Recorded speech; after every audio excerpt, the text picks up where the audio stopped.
Bienvenidos al informativo económico de Deutsche Welle.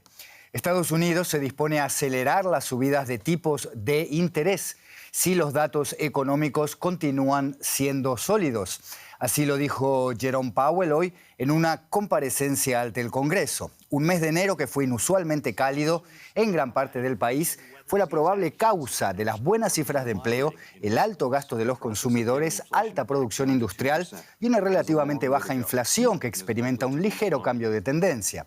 La Fed ha subido los tipos de interés en 8 ocasiones desde 2022 para combatir una inflación que se mantiene muy por encima de su objetivo a largo plazo del 2%. Y de esto, por supuesto, vamos a hablar con nuestra corresponsal financiera en Nueva York, Ana Nieto. Ana, Powell ha dicho que rebajar la inflación va a ser un camino largo y con baches. ¿Se está anticipando ya que el primer bache llega inmediatamente este mismo mes?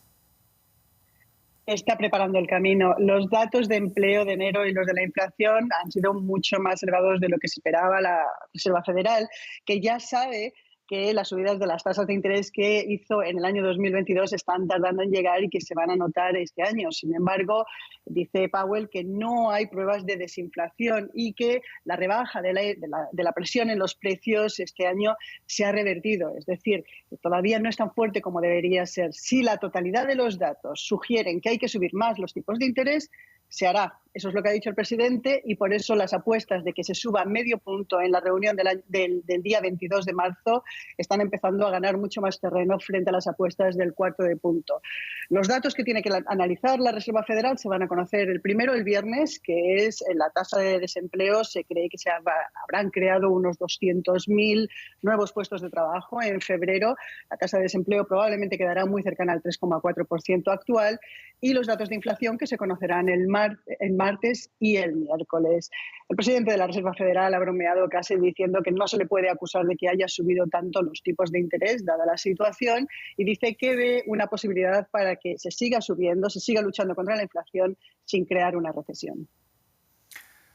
Powell también pidió en su comparecencia ante el Congreso, Ana, una subida del techo de la deuda cuanto antes. ¿Cómo están las cosas en este complicado frente que de no resolverse puede significar la paralización de las actividades del gobierno federal? Pues es una situación bastante difícil. El presidente de la Fed nos ha dado con rodeos. Ha dicho que el Congreso tiene que subir el techo de la deuda, que actualmente es de 31,4 billones con B de dólares.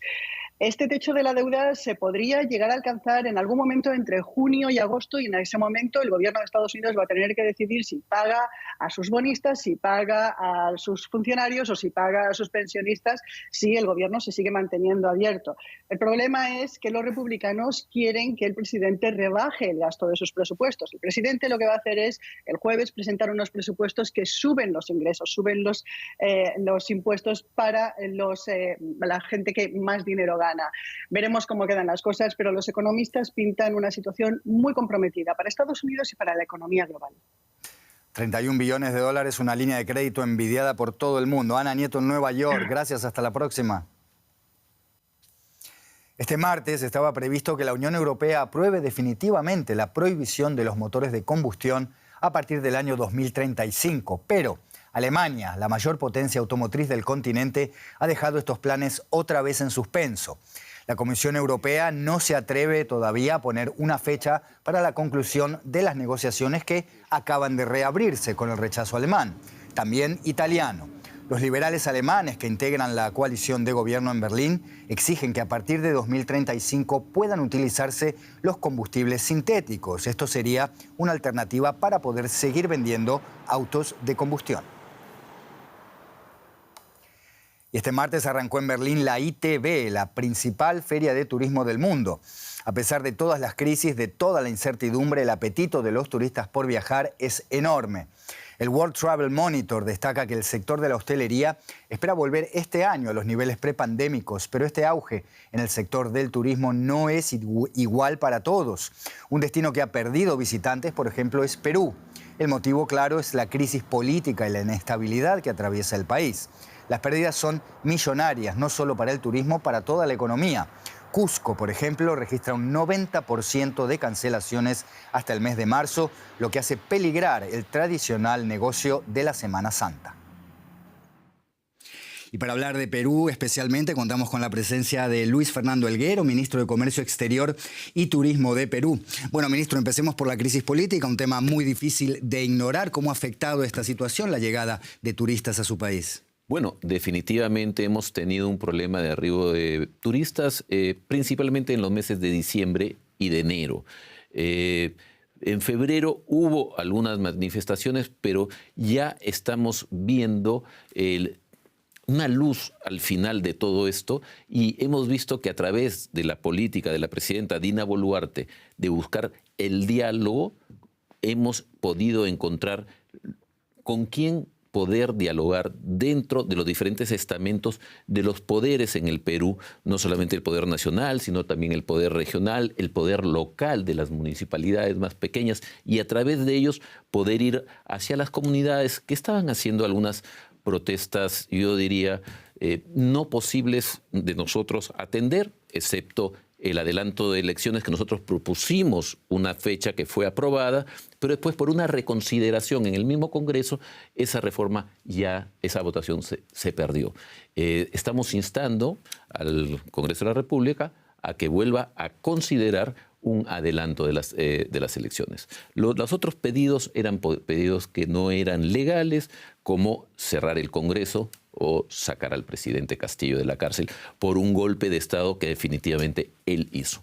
En esta tensión con el Congreso por la convocatoria de elecciones, ¿por qué resulta, si nos puede dar algún detalle, tan difícil convocar elecciones que a priori uno pensaría es la salida lógica a una crisis institucional como la que atraviesa el país? Sí, nosotros estamos conversando con las fuerzas políticas y ellos tienen que ponerse de acuerdo. Hay diferentes visiones y la verdad es que en el mes de febrero las posiciones dentro del Congreso no han estado acordes y no han podido llegar a una fecha específica que tenga una mayoría simple, que es lo necesario para poder ir a un plebiscito. Lo ideal es 2/3, que son 87 votos. Pero si no se consiguiera, podemos ir a una pregunta plebiscitaria. Perfecto. Vamos a hablar un poco específicamente del sector que usted gestiona, ministro. La Asociación Peruana de Agencias de Viaje y Turismo dice que Perú va a ser la excepción en la recuperación turística que se espera en América Latina. ¿Cómo va a ser, qué estrategia tiene Perú para recuperar su merecido lugar como destino turístico? Yo creo que esta va a ser una recuperación muy rápida. El día de hoy hemos lanzado la campaña Perú Now, Perú Ahora, que muestra en tiempo real la situación que se vive en las diferentes plazas del Perú para que la gente acá en Alemania o en Colombia o en Chile o en Brasil o en Estados Unidos pueda ver que estamos tranquilos, que estamos en paz, que estamos recibiendo bien a nuestros turistas, que la vida es como siempre fue. Es un aspecto que tenemos que ir reforzando, lo vamos a ir reforzando incluso hasta con pauta contratada, así que vamos a ir trabajando hacia retomar esa tranquilidad, eso que siempre hemos tenido, además del trato cordial hacia nuestros turistas. Exacto, hablando de tranquilidad, eso es algo que necesita la gente que quiere visitar Perú. Tenemos millones de gente mirándonos y hay 7 ciudades peruanas que el gobierno está desaconsejando visitar y para eso se ha creado una llamada Red de Protección al Turista. ¿Nos puede contar más o menos concretamente en qué consiste esta red de protección? La Red de Protección al Turista la lidera el Mincetur. Y lo que buscamos es dar un diagnóstico pronto de un problema a un turista, un apoyo inmediato a este turista y de ahí ver cómo podemos ir actuando. Implica a diferentes estamentos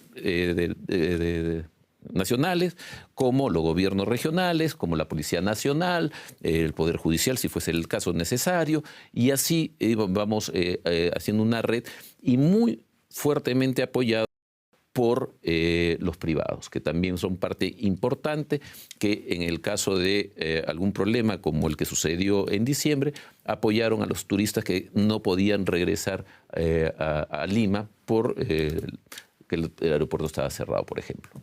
Ministro, muchísimas gracias por su compañía. Hemos aclarado todas estas gestiones. Hasta cualquier momento. Gracias.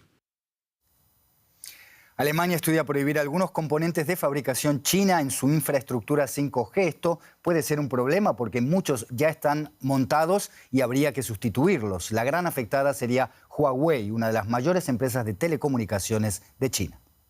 Alemania se plantea prohibir algunos componentes de fabricación china utilizados en su infraestructura 5G.